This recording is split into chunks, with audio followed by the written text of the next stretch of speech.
अखण्डमण्डलाकारं व्याप्तं येन चराचरं तत्पदं दर्शितं येन तस्मै श्रीगुरुवे नमः।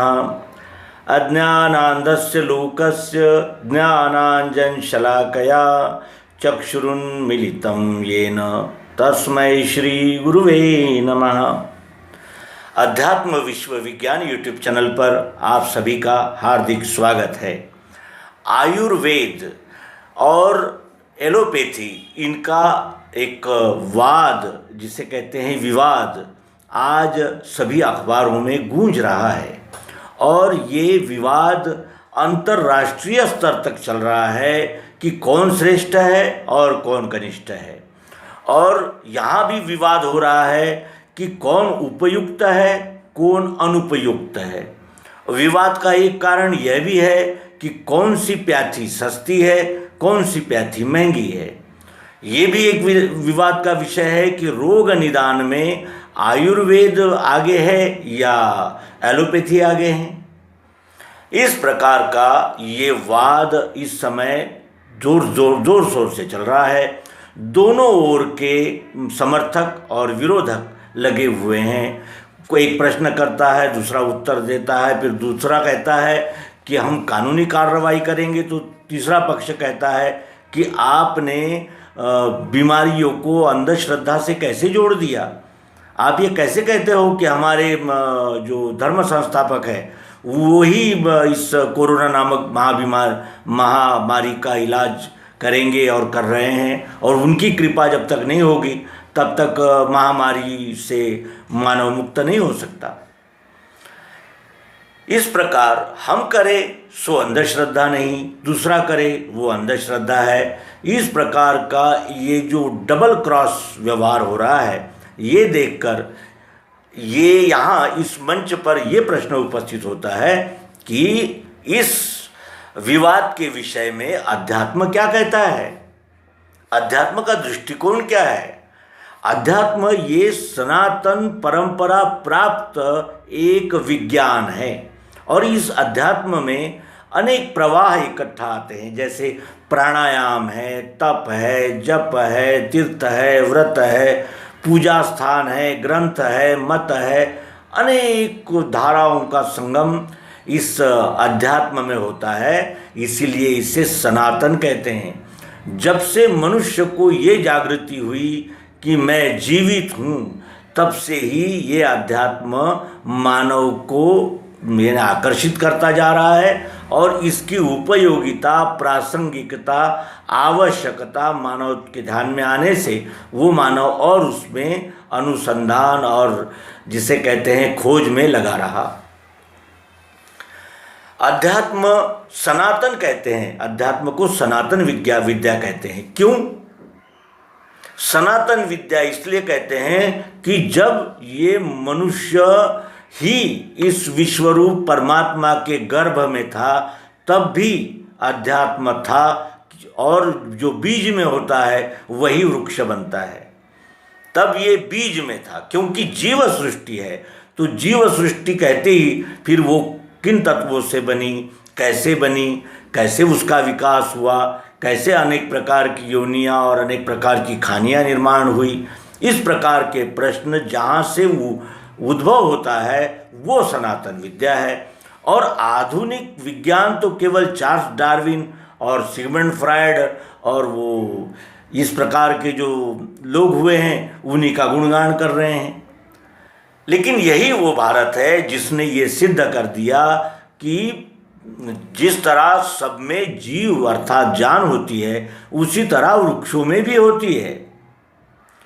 जो यानी जारज में जागृति है वही चैतन्य यानी वृक्ष में भी कार्य कर रहा है, केवल वहाँ वो सुप्त अवस्था में है, यहाँ वो व्यक्त अवस्था में है। इसलिए कि यहाँ इसे इंद्रियां, मन, बुद्धि, चित्त और अहंकार की पूर्णतया और विकसित प्राप्ति हुई है। सनातन है ये अध्यात्म, और इसे सनातन कहते ही फिर अन्य मत पंथ सांप्रदायिक लोग ये सोचने लगते हैं कि ये अगर हम सनातन मान लेंगे तो हमारे मत पंथ संप्रदाय का जो बोलबाला है और जो यानी श्रेष्ठता का एक अभिमान है उसको चोट पहुंच जाएगी। लेकिन वो ये नहीं सोचते कि ये पृथ्वी जल अग्नि वायु आकाश ये सभी पंथों के निर्माण होने से पहले से है। इस सृष्टि का प्राणाधार है वो, और वहीं से ये विद्या आने से इसे सनातन विद्या कहते हैं। सनातन का अर्थ होता है जो सब सदैव यानी जो सबसे आदि में थी, है और रहेगी। सनातन का कभी नाश नहीं होता, सनातन ही स्वयंभू होता है, और जो स्वयंभू होता है वही अखंड होता है। आइए अब देखें कि उस अध्यात्म में आयुर्वेद का क्या स्थान है। आयुर्वेद के स्थान को खोजने के लिए उपनिषदों का और वेदों का सार जो श्रीमद् भगवद गीता व्यास जी ने ग्रथित कर रखी है, जिसमें भगवान श्री कृष्ण जी का उपदेश भी 18वें अध्याय में 18 अध्याय का आया हुआ है भीष्म पर्व में। वहाँ भगवान श्री कृष्ण जी आयुर्वेद के बीज के विषय में मार्गदर्शन करते हैं।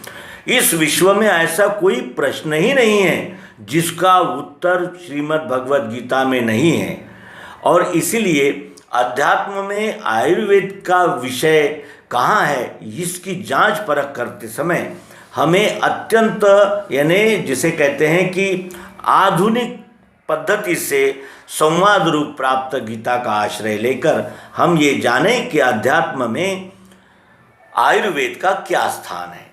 भगवान श्री कृष्ण जी श्रीमद् भगवद गीता के ज्ञान विज्ञान नामक अध्याय 7वें में कहते हैं कि भूमिरापो नलो वायु खम मनो बुद्धिरेव च अहंकारिति यम में भिन्ना प्रकृतिष्ठा अष्टधा अपरेय यति मत्स्वन्याम प्रकृतिम विद्धि में पराम जीवभूता महाबाहो येद धार्यते जगत् यत्यध्वनिनि भूतानि सर्वाण्यत्युपधारय अहम कृत्स्नस्य जगतः प्रभवः प्रलयस्तथा। पृथ्वी जल अग्नि वायु आकाश मन और धी अहंकार यही मेरे प्रकृति के अष्टांग है। इस विश्व के प्रकृति के 8 अंग है। पृथ्वी जल अग्नि वायु आकाश मन बुद्धि और अहंकार, जिसे हम सतोगुण रजोगुण तमोगुण के नाम से जानते हैं। ये 8 अंग है, सब में है, सर्वत्र है। इसका विस्तार से विवरण हम दिव्य दृष्टि नामक अंक में कर चुके हैं। तो मेरे प्रकृति के 8 अंग हैं। तो ये जो विकार पैदा होते हैं, जैसे कोई रोग कोई बीमारियां जब पैदा होती है, महामारियां अनेक प्रकार के जो उथल पुथल होने लगती है, जैसे भूचाल है और बाढ़ है, सूखा है, अकाल है, या फिर ज्वालामुखी है, अनेक प्रकार के जो परिवर्तन होते रहते हैं, वो उन परिवर्तनों में इन 8 अंगों का क्या रोल है, क्या भूमिका है, ये यदि देखें जाए तो पृथ्वी जल अग्नि वायु आकाश ये पंच महाभूत है। और इन पंच महाभूतों में जो यानी जो चक्र चल रहा है आप ही आप, ये अनुस्यूत है और इनका कॉम्बिनेशन है। इसमें असंतुल अगर इसमें का एक भी महत्त्व यदि प्रदूषित होता है या विकारग्रस्त होता है तो अन्य वो चारों को भी यानी प्रदूषित और विकारग्रस्त कर सकता है, क्योंकि ये कॉम्बिनेशन है। जैसे हमारे हाथ में कोई तकलीफ हो तो हमें यानी कहीं मन नहीं लगता और कुछ भी खाने की इच्छा नहीं। यानी कहने का आशय क्या है कि एक अंग बिगड़ते ही अन्य अंगों पर उसका प्रभाव होता है। इसका उदाहरण अर्जुन बहुत अच्छी तरह हमारे समक्ष है कि न उसके पेट में दर्द था, न कान में दर्द था, न दांत में दर्द था, लेकिन वो कहता है कि मेरे गात्र हुए ढीले और मुख भी सूखने लगा, रोमराजी खड़ी हुई। मैं इतना यानी अर्जुन इतना महाबलशाली धनुर्धर, और वो कहता है कि मेरे हाथ से गांडीव भी छूट रहा है। क्या कारण है इसका? इसका कारण यह है कि ये कॉम्बिनेशन है। तो इसमें देखें कि अगर पृथ्वी तत्व में अगर कोई विकार आता है। तो पृथ्वी तत्व तो यानी जिसे कहते हैं कि विराट स्वरूप में है, तो वही पृथ्वी तत्व इस पिंड में कहाँ है, इसकी खोज करें तो हड्डियाँ पृथ्वी तत्व से बनती है। और हमारे ज्ञानेंद्रिय में नाक ये पृथ्वी तत्व का है। फिर जल से हमारे रक्त संचालन, वीर्य संचालन, मूत्र संचालन, लार का संचालन और ये श्लेष्मा का संचालन, वीर्य का संचालन और पसीने का संचालन, और ये तो हुआ स्थूल दृष्टि से। और सूक्ष्मतः वो जल बनकर रस लेने का कार्य यहाँ जिह्वा के रूप में कर रहा है। फिर अग्नि है। अग्नि से हमें आंखें मिली है, आंखों से हम सर्व और रूप देखते हैं। लेकिन वही अग्नि हमारे शरीर में क्या बना है? जठर अग्नि है। और ये जो सारे अवयव व्यवस्थित कार्य कर रहे हैं, ये उस ऊर्जा के सहारे से ही कर रहे हैं।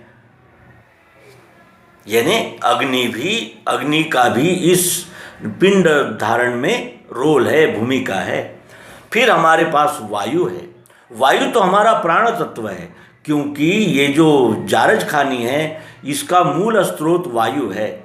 हम बगैर पानी के कुछ दिन जी सकते हैं, बगैर खाने के जी सकते हैं, लेकिन बगैर सांस लिए एक क्षण भी नहीं जी सकते। और वायु हमारे नाक में गंध बनकर उपस्थित है, जो हमें सर्व ओर यानी अपनी प्रचिति देता है। और वही वायु हमारे शरीर में पंच प्राण बनकर कार्य कर रहा है। व्यान, प्राण, समान, उदान और अपान, ये पंच प्राणों के द्वारा इस शरीर का संचालन हो रहा है। हमारा रक्त भी जो दौड़ रहा है वो भी इस वायु तत्व की ही महत्ता है। तो वायु हमारे लिए कितना महत्वपूर्ण है। और वायु से हमारे शरीर में क्या बना है? तो प्रसरण, आकुंचन, यानी इस प्रकार की जो क्रिया है वो वायु के रूप में प्राप्त हो रही है। वायु ही व्यक्त हो रहा है, और स्पर्श के रूप में भी वायु व्यक्त हो रहा है, सांसों के रूप में यानी प्राण तत्व के रूप में व्यक्त हो रहा है, और पंच प्राण बनकर हमारे शरीर का संचालन कर रहा है। और आकाश से हमारे कान बने हैं जो शब्द सुनने का कार्य करते हैं। और स्थूल दृष्टि से अगर आकाश की ओर देखते हैं तो हमारे अंतरेंद्रिय जो है, हमारा जो अंतःकरण है, जो अंदर है, मन, बुद्धि, चित्त, अहंकार, इनका समुच्चय जो अंतःकरण है वो आकाश तत्व की देन है, आकाश तत्व की प्रेरणा से हो रहा है। यानी ये जो पंच महाभूत है, यही इस शरीर में इस 5 ज्ञानेंद्रियों के द्वारा 5 संवेदनाएं और 5 प्रकार से इस शरीर के निर्माण में अपनी भूमिकाएं प्रस्तुत कर रहे हैं। ये पंच महाभूतों का ही ये ढांचा बना हुआ है, जिसमें सतोगुण, रजोगुण, तमोगुण ये क्रिया शक्ति है। और जैसे ही पंच महाभूतों का संबंध हमारे पंच ज्ञानेंद्रियों और हमारे पिंड के यानी रचना में है, तो इन सतोगुण, रजोगुण, तमोगुण इनका संबंध हमारे मानसिक बौद्धिक आचरण से संबंधित है। सात्विक जो कफ प्रधान होते हैं, जो राजस जो वात प्रधान होते हैं, और जो तामस वो पित्त प्रधान होते हैं। इस प्रकार ये अष्टधा प्रकृति ने ही इस दिखने वाले विराट सृष्टि का स्वरूप धारण किया है, जिसमें हम भी है और एक एक कण भी है। अब इसको ये जो पंच महाभूतों से तो ये बना है, लेकिन इसका संचालन कैसे करते हैं पंच महाभूत इसका संचालन कैसे करते हैं, इस ओर अगर देखते हैं कि ये कहाँ से प्रविष्ट होते हैं, इनकी लीला कैसे चलती है, तो हमें सर्वांग योग के 5वें अध्याय में इसका उत्तर मिलता है। और 6ठे अध्याय में हम इसमें जान सकते हैं कि ये किस तरह इसका संचालन हो रहा है। घी के साथ मिला देखो वस्तु में गुण सत्व है। घी ये भी अन्न है, इसके साथ यदि हम शक्कर को, मिश्री को मिलाकर खाएंगे तो सत्व गुण का अनुभूति आती है। तो ये क्या है? अन्न है।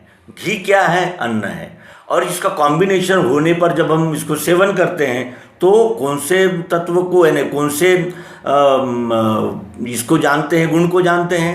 सत्व गुण को जानते हैं। फिर जल के साथ पीने से वस्तु में है रजो। जल क्या है? अन्न है हमारा, और ये भी अन्न है। तो इसको जब सेवन करते हैं तो क्या होता है? रजोगुण की प्रत्यक्ष अनुभूति आती है। और अकेली वस्तु खाने से, ये अन्न ही है, इसको अकेली खाने से तमह भरा ये दिखता है। कहने का आशय यह है कि ये 3 गुण ही क्रिया करते हैं, और वो किस तरह अपने शरीर में आते हैं और किस तरह क्रिया करते हैं, इसके विषय में अध्यात्म विज्ञान क्या कहता है ये भी देखें। वो कहते हैं कि इसी रीति रहे तीनों गुण संपूर्ण विश्व में। इसी रीति यानी सत्वगुण, रजोगुण, तमोगुण के रूप में यही 3 गुण संपूर्ण विश्व में दिखते हैं। कुछ वनस्पतियां तमोगुणी हैं, कुछ रजोगुणी हैं, कुछ सतोगुणी हैं। हर वस्तु त्रिगुणात्मक है, अच्छा, अच्छा बुरा और बुरा। इन त्रिगुणात्मक यानी लीला से ही ये सब कार्य कर रहे हैं। अब देखें कि हम में कैसे आए हैं ये, तो इसके विषय में सर्वांग योग कहता है कि जीवों में अन्न के द्वारा ये तीनों स्थूल रूप से कफ वात बने, पित्त वेग से कूदने लगे। हमारे पिताजी ने अन्न खाया था, उसी अन्न से उनका वीर्य बना। वीर्य में हम सवार थे, और वो वीर्य माता के गर्भ में जाने पर माता ने गर्भधारणा की, और जहाँ हम थे और वही हम फिर व्यक्त हुए। हम क्या करते हैं? हमारा पोषण के लिए हम अन्न का सेवन करते हैं, और अन्न का सेवन करने पर उस अन्न के स्थूल भाग से तो हमारे स्थूल अवयव का पोषण होता है, लेकिन उसमें जो सूक्ष्म रूप से ये 3 गुण हैं, वो जब अन्न के द्वारा हमारे पेट में जाते हैं, यानी हमारे अंदर जाते हैं, तो वो स्थूल रूप धारण करके कफ वात और पित्त बनते हैं, जो आयुर्वेद का मूल सिद्धांत है कि ये शरीर त्रिगुणात्मक है। एक गुण प्रधान होता है, अन्य 2 गुण उसके यानी सहायक होते हैं। और जिस प्रधान गुण का वो व्यक्ति होगा, उसी प्रधान गुण के रोग विकार उससे ज़्यादा होंगे, ये आयुर्वेद कहता है। अध्यात्म का आयुर्वेद से संबंध हम देख रहे हैं, तो हम देखते हैं कि जीवों में अन्न के द्वारा ये तीनों स्थूल रूप से कफ वात बने, पित्त वेग से कूदने लगे। ये 3 नाड़ियाँ जब स्पंदित होती है तभी हमारा शरीर कार्य कर पाता है, अन्यथा नहीं कर पाता। जिस तरह संगीतज्ञ अपने तानपुरे के तारों को सतत यानी बजाता रहता है, जिसके आधार पर वो, जिन सुरों के आधार पर वो गायन करता है, उसी तरह ये 3 नाड़ियाँ हैं जो सतत स्पंदित होती रहती है, जिसे कफ वात पित्त कहते हैं। ईड़ा पिंगला सुषुम्ना ये योगीजन कहते हैं, अनेक नाम है इसके। और यही कफ वात पित्त बनकर हमारे शरीर में कार्य कर रहे हैं, और यही स्थूल रूप में मन बुद्धि और अहंकार बन के कार्य करते हैं। यही 3 गुण शरीर में जाते ही फिर कफवात पित्त बनकर ये 3 नाड़ियाँ बनकर स्पंदित होते हैं, और उसी का स्थूल स्वरूप मन बुद्धि और अहंकार बनकर कार्य करते हैं, वेग से कूदने लगते हैं। जो गुण प्रधान होगा उसी गुण के प्रधान कर्म भी होने लगते हैं।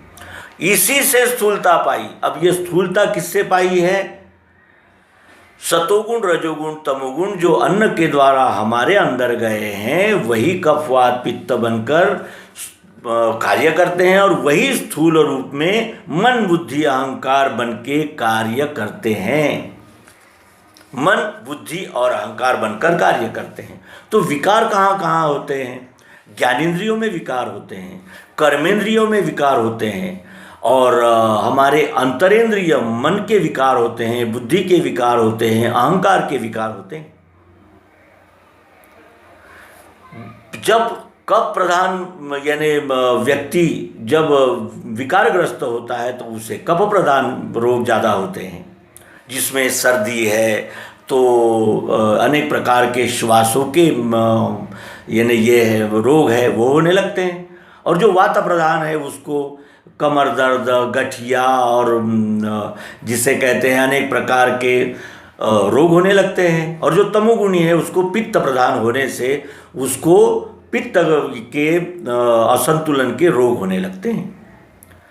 अब ये आयुर्वेद कहता है कि जो आयुर्वेद मनुष्य की नाड़ी की परीक्षा करता है, और कौन सी नाड़ी प्रधान है, कफ प्रधान है, वात प्रधान है या पित्त प्रधान है, इसकी जांच करके जो यानी विकार बढ़ गया होगा, जो नाड़ी यानी विकृत चल रही होगी, उसका इलाज, उसका उपाय आयुर्वेद करता है।